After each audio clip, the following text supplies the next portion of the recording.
Assalamualaikum warahmatullahi wabarakatuh. Alhamdulillahi rabbil alamin, wa bihi nasta'in ala umuri dunya waddin.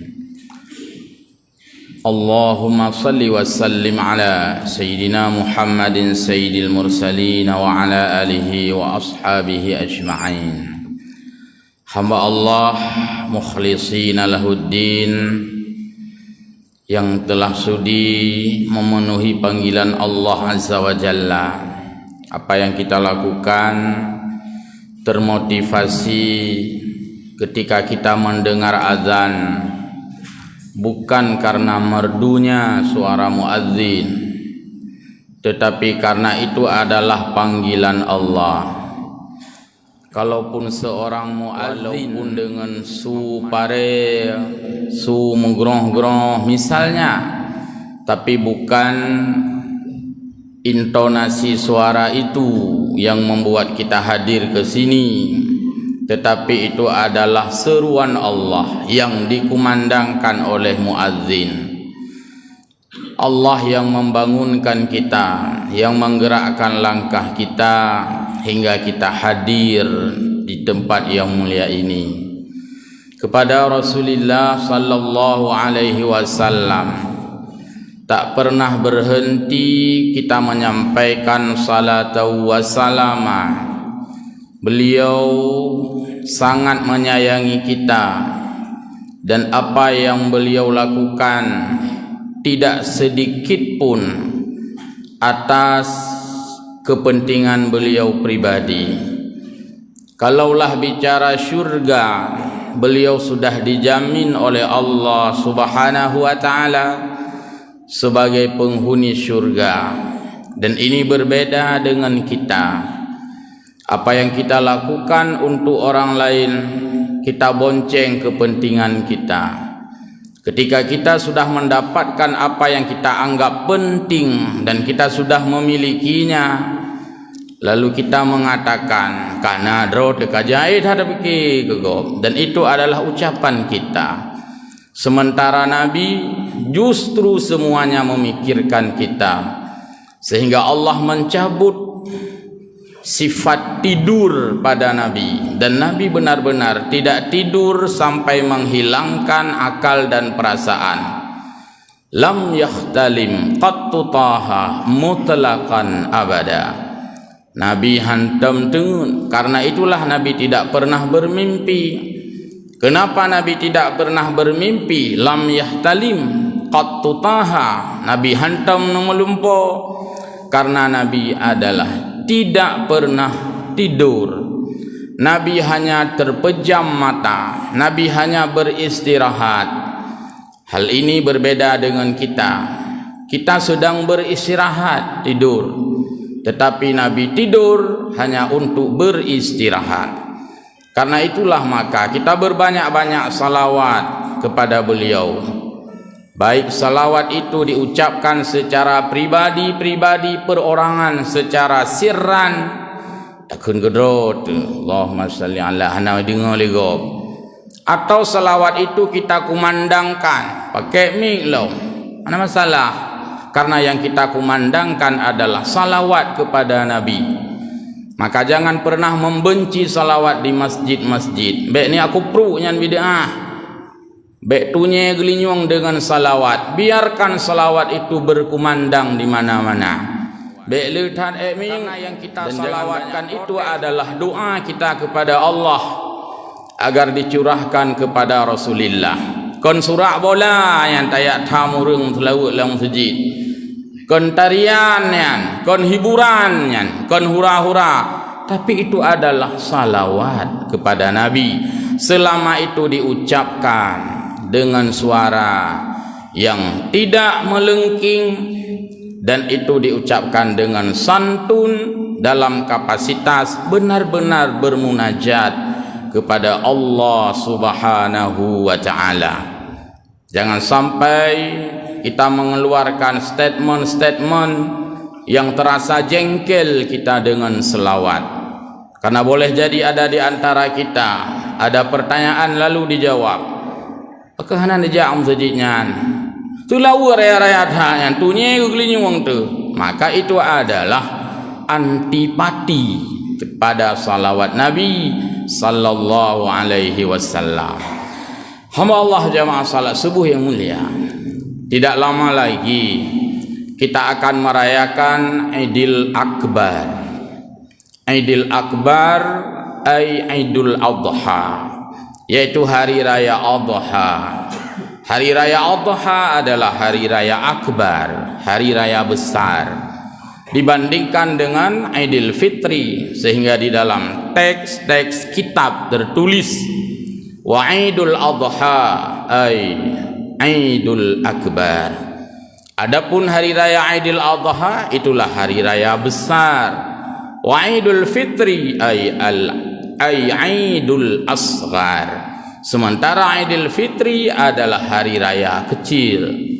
Namun dalam perasaan kita, dalam fenomenal kita, seolah-olah hari raya haji ini yang kecil. Nan wo kampung, alah urang raya haji pun tahu, urang raya puasa tahu. Kita perkecil nuansa hari raya Idul Fitri. Una pre kan tu, ni pre urang raya haji pu pre kan tu, untuk dah pre urang raya puasa. Ini urang raya puasa kah nak pre. Jadi kita perkecil oleh kita. Padahal ini adalah hari raya akbar. Di mana hari raya kita sesungguhnya 4 hari.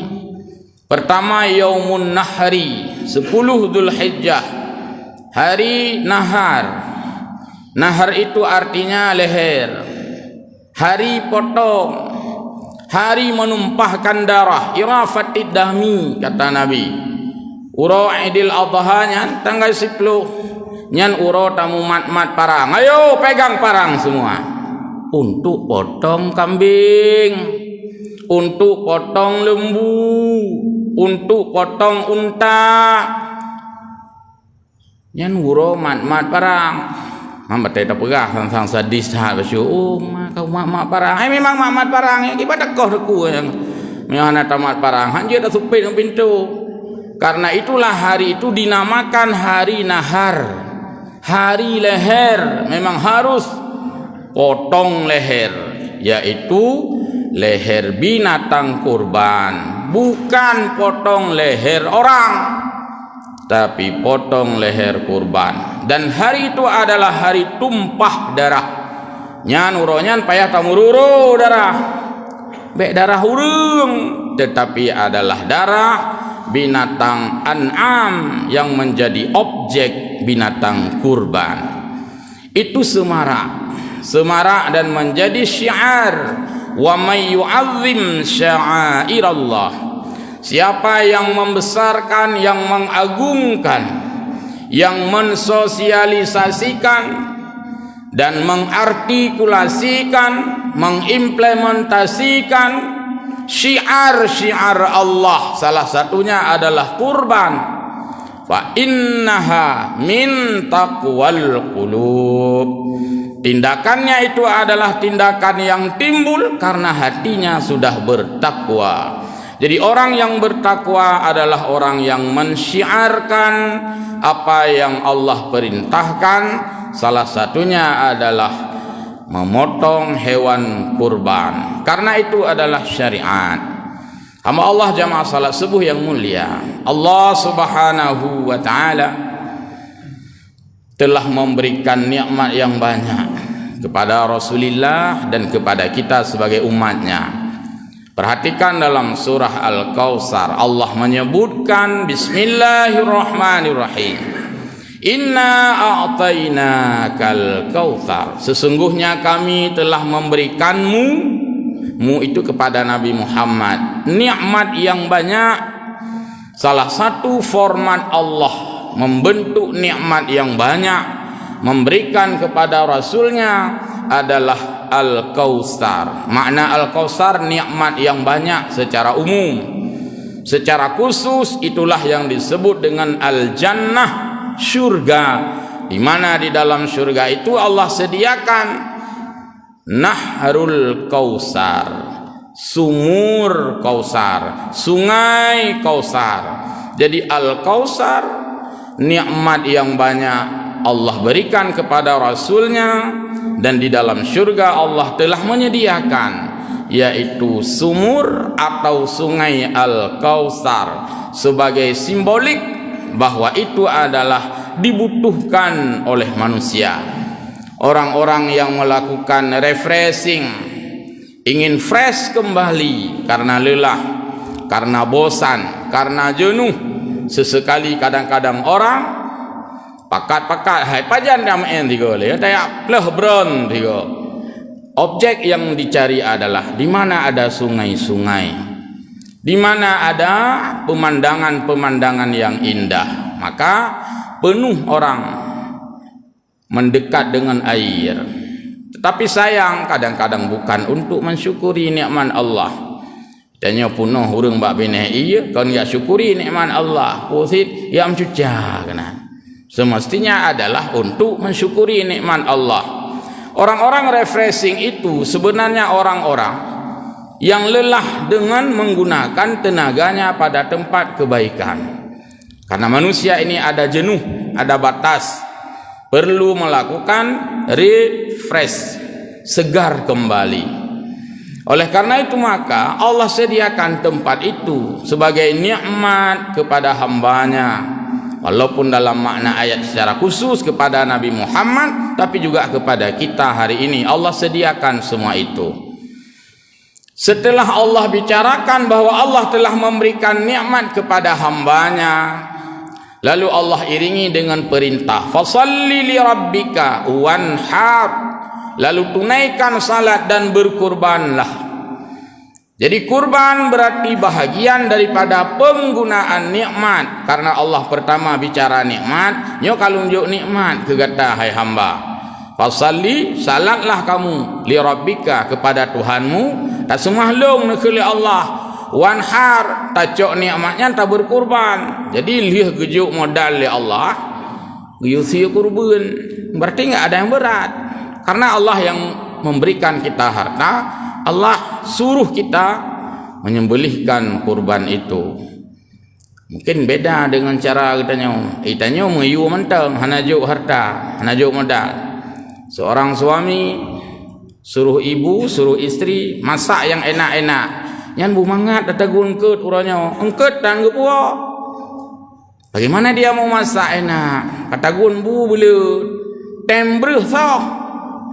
Sedangkan Allah memberi dulu. Jok nikmat lu nah hamba. Ni nikmat binatang, nikmat uang, nikmat semua nikmat. Lalu disuruh. Jadi giyu olah nikmat yang diberi Allah.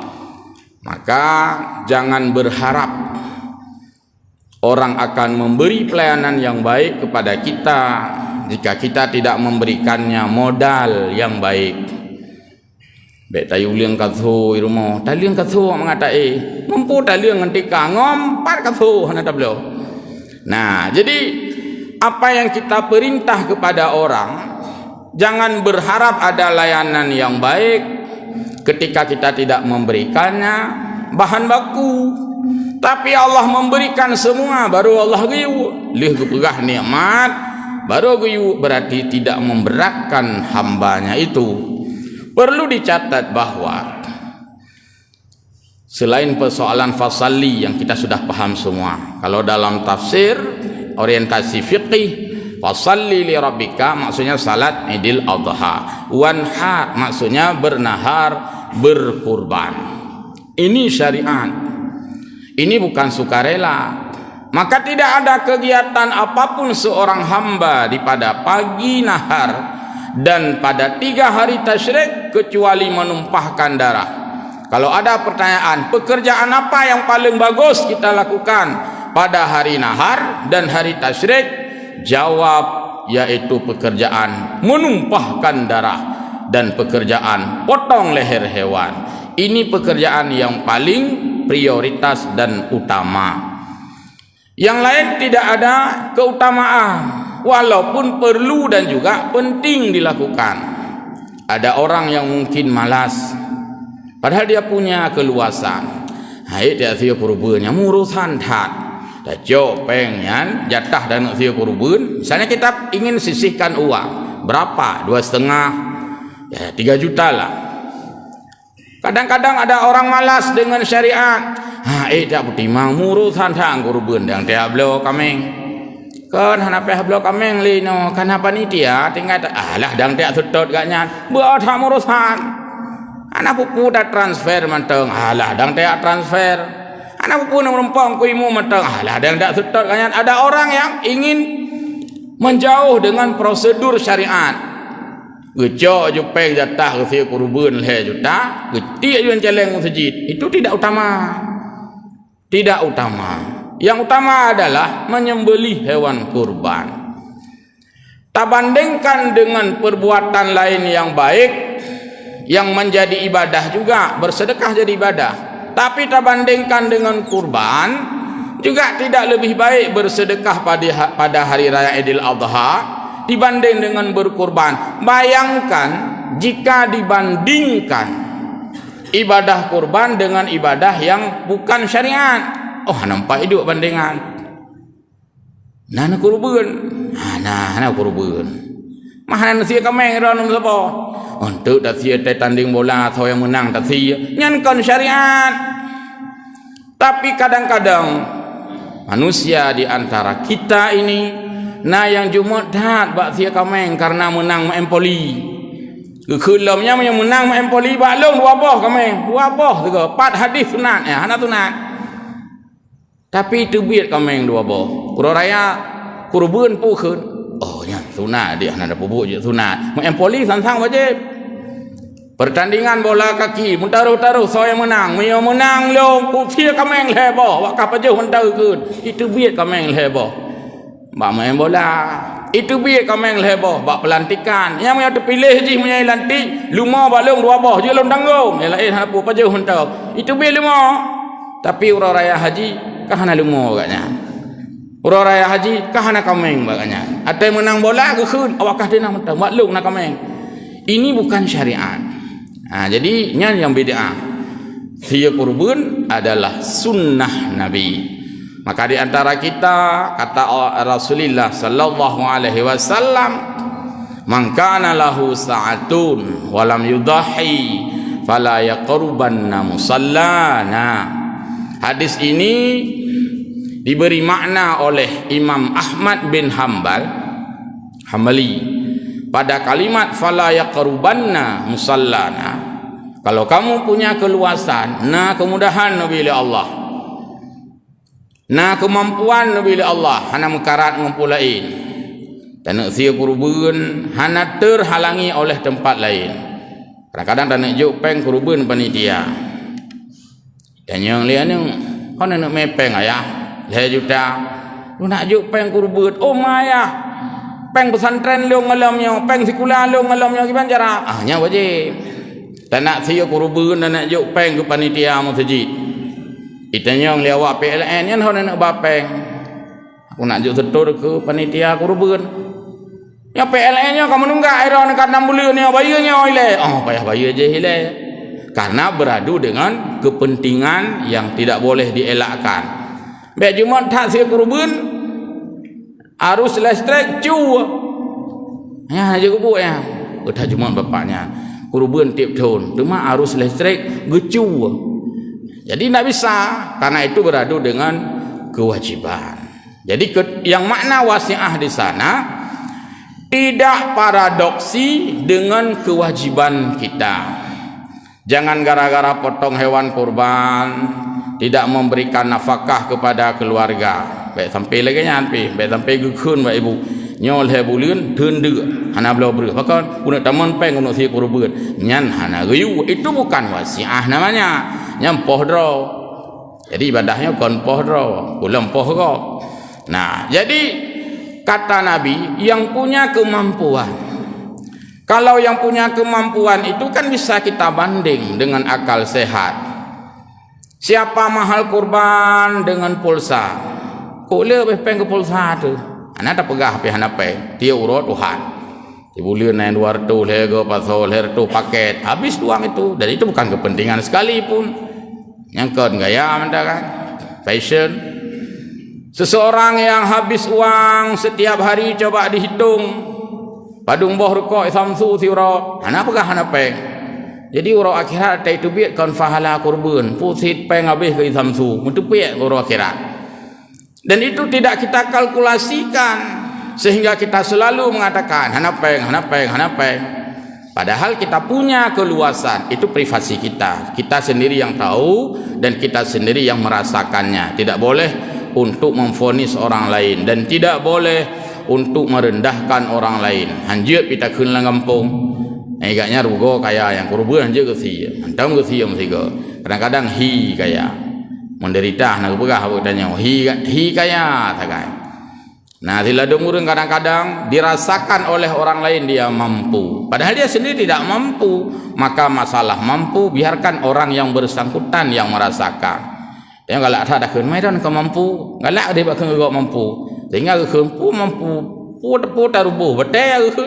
Nah, jadi jangan memvonis orang lain dari tangibilitas penampilan yang nampak saja. Hamba Allah yang mulia, kurban itu adalah syariat. Arti syariat ditentukan cara dan waktu yang syariatnya. Kurban mesti disembelih ayyamun nahri wa ayyamut tasyriqi salasah. Kurban mesti dipotong pada hari nahar, belum masuk tanggal 10 Dzulhijjah dan belum waktunya untuk salat Idul Adha, belum boleh potong kurban yang syariat. Hanjit tak sama dengan sia mak megah. Tengah huruf raya haji malamnya tasya kurban juga kau nak lah adik mak megang ke malam sia-sia ya bukan di luar syariat. Tasya bawa je ko dia tengah ke gabut tawa kampung cuma timang tengah ke tawa kampung tasya orangnya aju hanjut karena itu adalah syariat ditentukan waktunya. Kemudian lewat hari tasyrik yang ketiga, jumlah hari jadi 4 semua juga tidak boleh. Hanjit tak pegak pengumuman lau memlasahi masjid, pengumuman lusan ya cok osia kurban karena katanya ternyata na kurban tambahan berhubung yang bersangkutan hana sempat usia kurban bak tanggai 10, 11, 12 dan leblah nyo baru sempat usia kalewat hari tasyrik kauro ke-6, ke-7 dan sebagainya pun tidak sah lagi jadi kurban. Dan kurban tidak bisa diganti dengan bentuk yang lain. Nyo katanya baik gabuk-gabuk tad hari gabuk panitia melabu baje ngandarah gabuk urang ya me kupon dan sebagainya dan gepreh lompoh 2 baru di panitia disajikan dimasukkan dalam plastik. Lah tak bagi-bagi peng juga deh tepat urusan kau beres juga deh. Hanjut karena itu adalah syariat. Sekira boleh dilakukan itu semayang kan kita tahu aja. Kali semayang sah, kali utarik balihu, mungkrip kali kena. Subuh kali aja tanya. Kaji lagi nya 6 deh, sebab jumlah sama si rakaat 17 rakaat. 3 juta takat. Hanjut. Bayan nyan dah pegah, bu seput hanjut dah tarik baca urang. Kali bu seput, hanjut dah tarik handak le untuk seput begitu. Apalagi ibadah yang itu ditentukan dengan mekanisme yang disebut dengan kaifiyatul a'mal, tata cara beramal. Dan kurban itu juga diatur dalam agama dengan barang atau objek yang mesti disembelih. Mim bahimatil an'am, mesti dalam bentuk binatang an'am. Yang diterjemahkan di dalam fiqih, an'am adalah binatang ternak, binatang 4 kaki dengan tinjauan umum bahwa itu pengorbanan. Gusia lumo sabo nyan pengorbanan. Gusia kameng sabo nyan pengorbanan. Tidak ditinjau dari segi hukum nadir atau hukum yang sifatnya bukan umum. Pakan sah kameng tasya kurban. Orang menjawab, ya kambing kan harganya lumayan lah mahal. Kambing itu sampai 2,5 juta atau 3 juta. Wajarlah dinamakan kurban karena mahal. Akan hansah tasya kurban mana? Jawab le urang. Mana padung sabo kan 200 ribu. Kameng kan 2 juta. Wajarlah hansah kurban. Bukan itu persoalannya. Mana pih na lebih main bak lumo bak bekepo. Ayam jago itu berapa dijual? Ayam jago yang mana pemelut, walaupun pemelutnya juga satu kesalahan. Dan begah ayam jago yang dipelihara yang kan sadu ngayung kameng tertuh bawah kameng baru melompat bawah mana kan. Tetapi walaupun ayam jago itu mungkin berharga 100 juta, kambing hanya 2 juta, tetap hanjit ayamnya yang kekurban. Bentuk lu kursi mana yang kekurban. Bakal menang. Yang mana yang baik kepo kan yang lebih menghayang oleh mokah. Dah hanjit karena bukan ditinjau dari segi hukum. Nadir itu kan ganjil sifatnya. Tapi yang umum manuknya tetap harga 200-an 300 ribu rupiah saja, maka tidak dihitung sebagai al-an'am dan dia bukan binatang 4 kaki.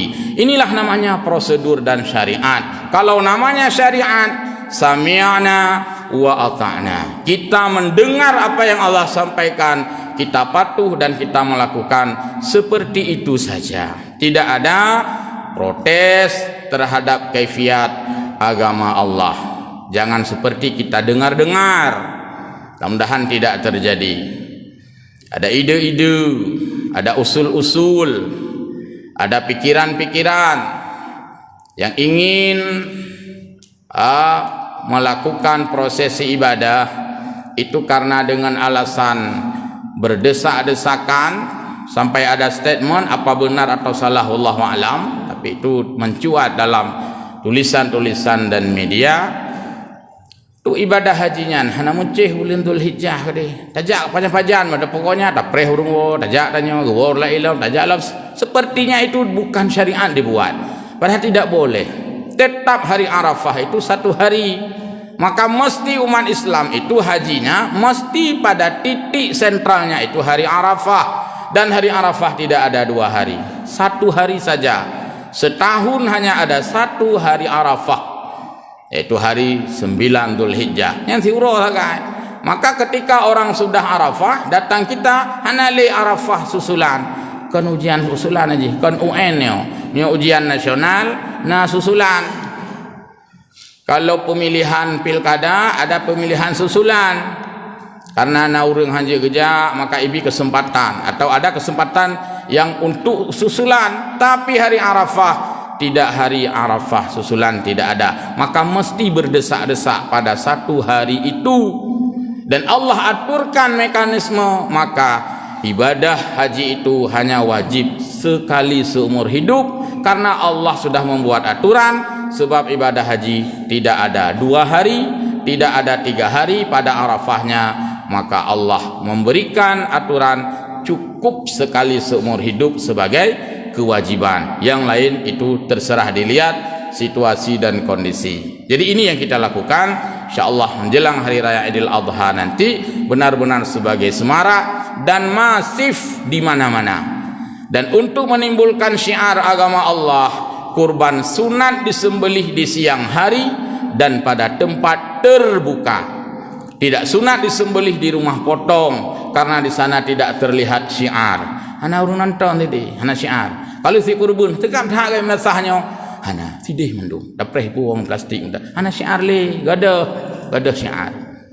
Maka dia syiar terlihat, tetapi jangan diparadoksikan dengan hukum sadisme. Baik, dilarang menyembelih kurban di tempat umum. Kenapa? Karena itu mengganggu jiwa orang melihat darah. Nyan uri yang terganggu jiwa, uri yang hendak terganggu jiwa, nyan syiar.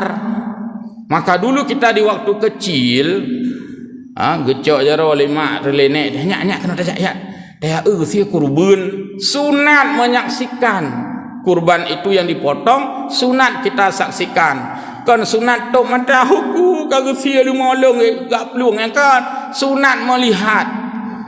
Maka tumpah darah itu adalah tumpah darah yang bernilai syariat. Kapan Allah ampuni dosa orang yang menyembelih kurban? Sebelum darah tumpah menetes ke tanah, ngenek begah putra nyandum rijang, ampun dosa oleh Allah. Semakin lebat bulu-bulu binatang itu, semakin bagus binatang kurban itu, semakin banyak dosa yang Allah gugurkan, yang Allah ampuni. Maka adimu dahayakum fa innaha matayakum. Baguskan kurbanmu, besarkan daging kurbanmu, pilih binatang kurbanmu yang bagus, karena itu adalah kenderaanmu di hari kemudian. Kenderaan di sini terjemahan ukhrawi. Baik terjemah secara dunia, kepegah urang sieu kurubun, uro kiamat, na kenderaan. Bila Allah kenderaan, urangnya lancar gejak kena gejak kedih. Terjemah dengan bahasa dunia, iro pai gua kurubuna. Mantu uro akhirat baki, ulah ke bonceng macam bagaknya, menyan terjemah dunia. Tabak kena kabiasa la ke Honda Go. I gampung iro ko koyang gejak ku setup di Honda Go. Ibi ku uro ku gejak masa bawahnya pe ku setup di motor Go. Ibi ku berarti uro akhirat tu. Ku ke apa yang naju. Nyanjut. Karena terjemahan dunia. Jadi kata-kata dunia, kenderaan. Tapi makna bukan makna dunia, makna ukhrawi. Maka makna ukhrawi ini adalah disimbolkan dengan makna-makna kita di dunia. Lagi orang pegah. Nah hawa ke syurga, kita nyong kebu hawa syurga. Hailang syurganya tajri min tahtihal anhar. Lang syurganya na sungai-sungainya mengalir. Punya terjemah dunia keun. Adik anak syurga akhirat apa ikrung timpu kena si sungainya. Yang terjemah dunia. Apa ibateli kena si yang terjemah dunia. Jadi bukan terjemah dunia, bahasa dunia, tapi terjemahan dan maknawi itu adalah makna ukhrawi. Demikian, mudah-mudahan ada manfaat. Selamat menjalankan ibadah kurban, insyaallah beberapa hari lagi ke depan, kalau saya tidak salah tanggal 20 Juli mendatang. Dan saat ini kita mempersiapkan menyisihkan bahagian daripada nikmat Allah yang telah Allah berikan kepada kita. Amin ya rabbal alamin. Wallahul muwaffiq ila aqwamit thariq. Wassalamualaikum warahmatullahi wabarakatuh.